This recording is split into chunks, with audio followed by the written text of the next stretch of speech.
You ever caught yourself thinking, maybe this is just a part of getting older?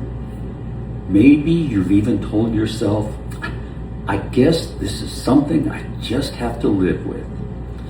Well, if you've had that thought, you're not alone. I remember believing exactly the same thing. For a long time, I thought age was the reason I was struggling. But eventually, I realized something important. Getting older wasn't the whole story. There were things about my breathing, my habits, my mindset, and how I was taking care of my body that I had never understood.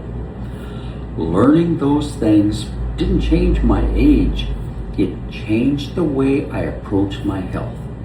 If you've been feeling like it's simply too late, don't give up on yourself just yet. There may be more that you can do than you realize. If you'd like to learn more about the approach that helped me, you'll find the link below.